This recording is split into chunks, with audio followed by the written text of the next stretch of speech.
अस्सलाम वालेकुम दोस्तों। आज हम बात करने जा रहे हैं दुनिया की सबसे बड़ी न्यूक्लियर ताकत रूस के बारे में। क्या आप जानते हैं कि रूस के पास दुनिया में सबसे ज़्यादा एटमी हथियार मौजूद हैं? जी हाँ, रूस के पास अमेरिका से भी ज़्यादा न्यूक्लियर बम मौजूद हैं और इनकी तबाही की सलाहियत इतनी ज़्यादा है कि ये दुनिया को कई बार तबाह कर सकते हैं। आइए सबसे पहले बात करते हैं रूस की न्यूक्लियर तारीख की। रूस ने पहला एटमी धमाका 1949 में किया। ये अमेरिका के बाद दूसरा मुल्क था जिसने एटमी ताकत हासिल की। फिर शुरू हुई सर्द जंग, जिसके दौरान सोवियत यूनियन ने 700 से ज़्यादा न्यूक्लियर टेस्ट किए। इनमें सबसे ख़तरनाक था ज़ार बम्बा। ये दुनिया का सबसे बड़ा एटमी धमाका था, जिसकी ताकत 50 मेगाटन थी।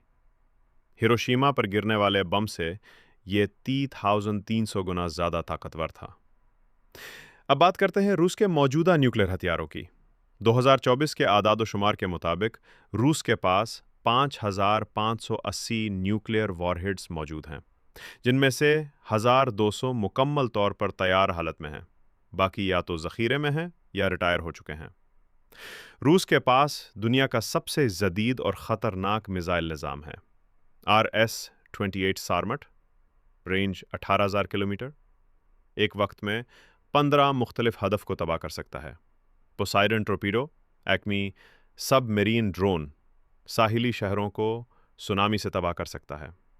किंजाल हाइपरसोनिक मिसाइल, आवाज़ से 10 गुना तेज़, मौजूदा दिफाई सिस्टम से नहीं रोका जा सकता। टोपल एम और यार्स, मोबाइल ICBMs, दुश्मन की नज़रों से बचकर हरकत कर सकते हैं। रूस की न्यूक्लियर स्ट्रैटेजी ये है कि अगर मुल्क की सालमियत को ख़तरा हो तो वो किसी भी दुश्मन पर एटमी हमला कर सकता है, चाहे पहला हमला ना भी हुआ हो।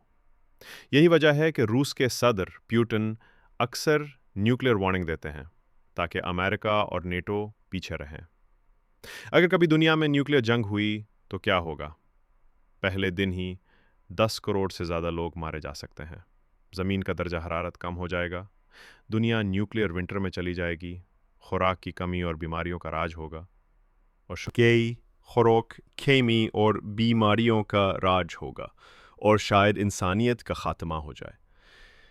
इसलिए एटमी हथियार रखने का मकसद जंग नहीं बल्कि दिफा और दुश्मन को रोकना होता है। दोस्तों, रूस की न्यूक्लियर ताकत सिर्फ हथियारों की नहीं बल्कि उसकी हिकमत अमली, टेक्नोलॉजी और सियासी असर व रसूख की भी ताकत है। अगर आपको वीडियो पसंद आई हो तो चैनल को सब्सक्राइब करें, वीडियो को लाइक करें और कमेंट्स में बताएं कि अगली वीडियो किस मुल्क पर होनी चाहिए। अल्लाह हाफ़िज़।